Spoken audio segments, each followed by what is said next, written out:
नमस्कार मित्रांनो, आज आपण सायकल गिअर्ड सायकलबद्दल माहिती घेणार आहोत. तर कोणकोणते फीचर्स सायकलमध्ये असतात व कशा पद्धतीनं हे फीचर्स आपल्याला सोयीचे ठरतात. तर सुरुवात करूया पुढच्या टायरपासून. तर आपण या ठिकाणी पाहू शकताय की या ठिकाणी हा आपण म्हणू शकतो एक बटन आहे. थोडक्यात हे असं ओढलं हे बाहेर निघतं, पूर्ण टायर बाहेर निघू शकतं. इझिली आपण या ठिकाणी कॅरी करण्यासाठी हे फीचर आहे. तर आपण या ठिकाणी पाहू शकता, या ठिकाणी पुढचं जे शॉक ॲब्झॉर्बर आहेत त्यांना मेंटेन किंवा कंट्रोल करण्यासाठी या ठिकाणी आहे. हे लॉक होतं शॉक ॲब्झॉर्बर, जेणेकरून खालीवर व्हायची सायकल बंद होते. प्लेन रस्त्याला आपण ह्याला वापरू शकतो व खडबडीत रस्त्याला आपण ओपन ठेवू शकतो, जेणेकरून ते वर्किंग बरोबर करू शकेल. तर या ठिकाणी आपण बघू शकतो, या ठिकाणी आपल्याला डिस्क ब्रेक बघायला मिळतो. तर डिस्क ब्रेकमुळे एकदम अर्जंटली आपण ब्रेक मारू शकतो. या ठिकाणी आपल्याला एक काळजी घ्यायची आहे की या ठिकाणी तेल जाईल असं आपल्याला करायचं नाही आहे. तेल आपण अजिबात टाकायचं नाही. ठिकाणी तेल जर टाकले तर हे पूर्ण खराब होते. तर या ठिकाणी बघू शकताय घंटी तर आहे. या ठिकाणी बॉटल ठेवण्यासाठी जागा आहे व या ठिकाणी आपण बघू शकता, या ठिकाणी सुद्धा डिस्क ब्रेक आहे. व आता मुख्य विषय म्हणजे याचा गिअर. तर 21 गिअरची सायकल आहे. पुढे 3 गिअर असतात. आपण पाहू शकताय 3 गिअर आहेत, लहान, मध्यम, मोठा. आणि या ठिकाणी गिअर आहेत 7. तर 7x3 21 गिअरची शिमानो गिअर शिफ्टरची ही सायकल आहे.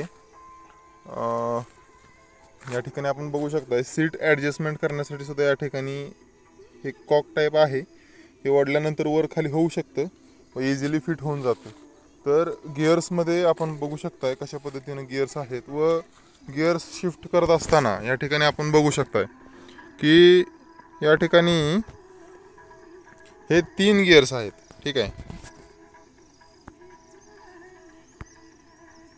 आहे. शिमानो हे पुढचं म्हणजे आपलं पेडल जिथं आहे त्या ठिकाणचं आहे. तर 1 2 3. तर 1 2 3 म्हणजे 1 म्हणजे एकदम लहान. जर आपली सायकल चढावर चढत असेल समजा, किंवा आपण एकदमच थकलेलो असेल, तर या ठिकाणी आपण पहिला जर गिअर टाकला तर एकदम स्मूथ सायकल चालेल. आणि जर चढ असेल तर एकदम स्मूथली तो चढून जाणार आहे. मधला म्हणजे एकदम नॉर्मल रोड असेल. आणि जर उतारावर सायकल असेल, आपलं म्हणजे सायकलचा स्पीड जास्त होतोय आणि आपला पेडल कमी पडतोय, तर असं गडबड होते जरा पेडल मारताना. तर आपण तिसरा गिअर जर टाकला तर स्पीड आणि पेडल एकदम मॅच करतो. तर हे बटन जे आहे हे आपण ओढलं तर गिअर खाली सरतो म्हणजे उतरतो, आणि हे जर दाबलं तर चढतो म्हणजे वर सरकतो गिअर. आपण या ठिकाणी बघू शकता हे महागडची गिअरची सिस्टीम आहे. 7 म्हणजे सर्वात लहान आहे आणि 1 म्हणजे सर्वात मोठा आहे. तर आपल्याला लक्षात काय ठेवायचं आहे की जर आपल्याला एकदम स्मूथ सायकल चालवायची असेल तर हा कमी आणि हा जास्त, किंवा हा जास्त आणि हा कमी. जसं की या ठिकाणी जर 2 असेल तर या ठिकाणी आपण 3 वर ठेवलेले, की जेणेकरून या ठिकाणी कमी आहे व या ठिकाणी जास्त ठेवलेलं आहे, जेणेकरून पुढं मोठा आहे, पुढचा गिअर मोठा आहे, मागचा मोठा आहे. म्हणजे क्रॉस केलं पाहिजे थोडक्यात. इथं जर मोठा असेल तर इथं लहान, किंवा या ठिकाणी बघू शकता आपण हे 2 आहे. जर आपण 7 वर घेतलं तर आपल्याला खूप अवघड जाईल. म्हणजे जसं आपण 1 कडे जात जाऊ, जसं आपण मागचा गिअर मोठा करत जाऊ, तसं आपल्याला सायकल चालवणं सोयीचं होतं. तर अशा पद्धतीने जर या ठिकाणी हे बटन दाबलं तर गिअर उतरतो म्हणजे कमी होतो, व या ठिकाणी पुश केल्यानंतर वाढतो म्हणजे मोठ्या चक्रीत गिअर जातो. तर अशा पद्धतीने ही गिअरची सिस्टीम आहे. या ठिकाणी एलंकीच्या मदतीनं सर्व नट्स वगैरे टाईट केलेली जातात. तर अशा पद्धतीनं सायकल आहे. आपणास या सायकलची किंमत किती वाटते हे कमेंट बॉक्समध्ये नक्की कळवा.